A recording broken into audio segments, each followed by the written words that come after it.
We believe it's a critical time for us to engage in this discussion and further the conversations about the impact of women as they continue to rise to positions of power and influence. I couldn't think of two better partners to have than Google and Politico, both for their outstanding vision and unique vision, and the way they look at business and how they've built theirs. It's extraordinary.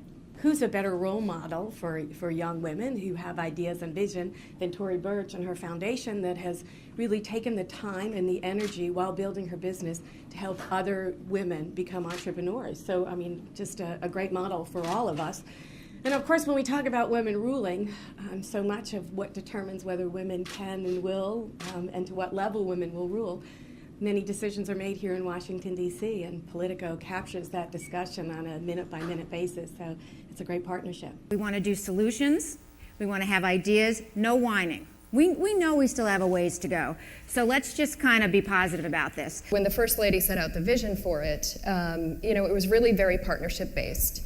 It wasn't about her, it was about who we could mobilize, give a sense of urgency, and bring in. And I think women are particularly good at that, at building partnerships and figuring out who to reach out to build those teams. For me with Feed, I just tapped into the zeitgeist of people, especially young women who want to do good, want to give back, and can do it through buying one of our products at the most simple level. And you will have made a tangible impact in children's lives. When I started Black Girls Rock, it was just a small program, and I knew I was going to do this award show, and I did, and from one year it was 2 people. The next year we were at Lincoln Center, you know what I mean? And I believed in it. I engaged people the entire time. I never looked back. I come from politics where 51% is a win, and I am not going to be paralyzed by our critics. And you got to have a mission that you believe in, know you're representing people who need you, and in our case, it's often being a voice for the voiceless. The goal has evolved into thinking about how do we design businesses and design our world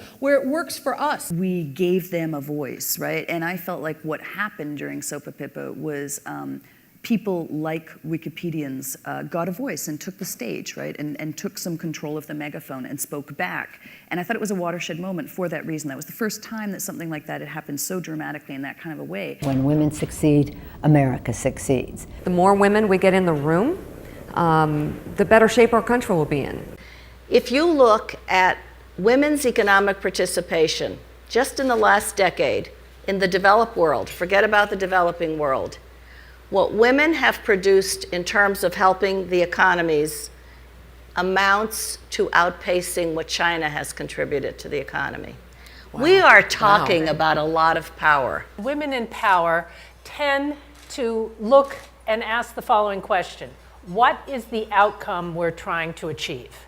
And when you know the outcome you're trying to achieve, then you can be tough, you can say no, you can lead, but you know that there's an objective out there that you want to get to, and that is what moves the world forward and sometimes prevents log jams. So I'm just going to translate the answer to that is no, the government would not be shut down, right? Natalia? Well, I was going to say, it's a moot point, and what we are seeing actually is that it's the women in Congress who are leading the end of the shutdown, with U.S. Senator Collins and other women who are coming together. Senator Patty Murray is going to be doing the budget negotiating, right? And that's what we're seeing, that when there are women, and if there were more women, even if that they're actually being part of the solution, which is what's important. Why has it been so hard, do you think, for women to get in and to be where they want to be and where they should be? Well, one of the biggest challenges I face, and every woman faces, is when you become a mother and the work-life balance. And that's something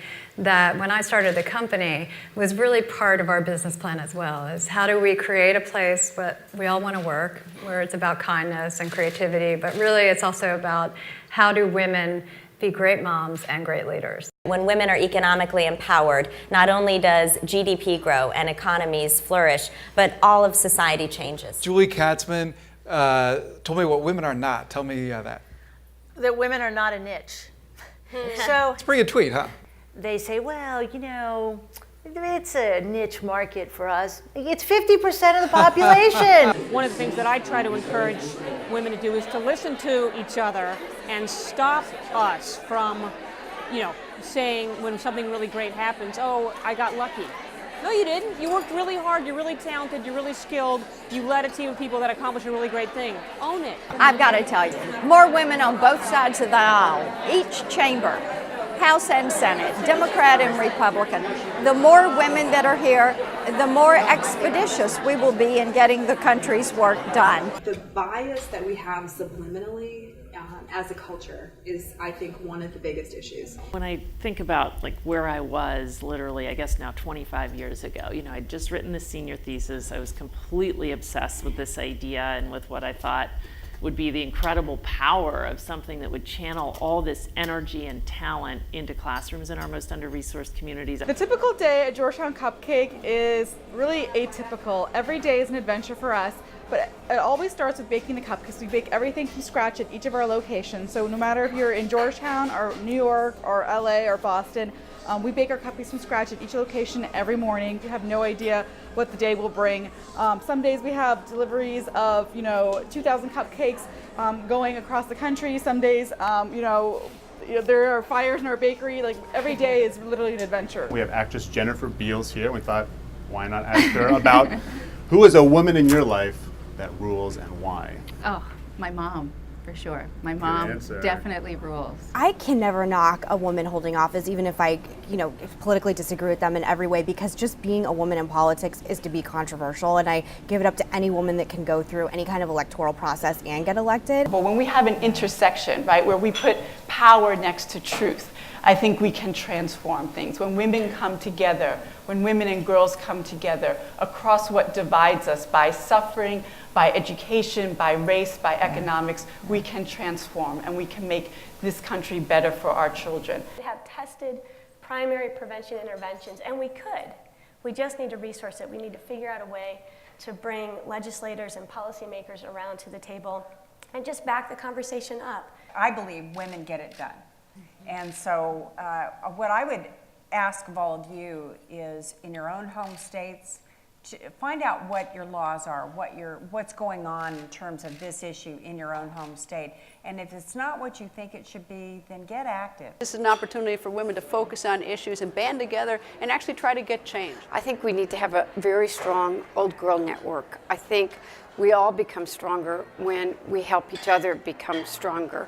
It doesn't matter if you're the ambassador of the United Nations or if you're a school teacher.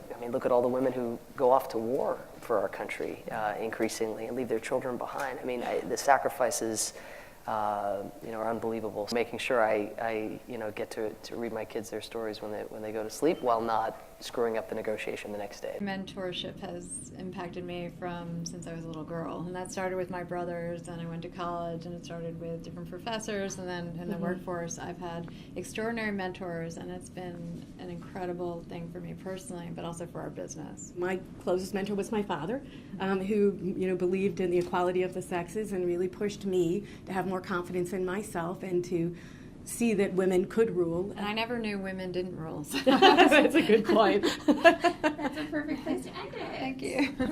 I love that.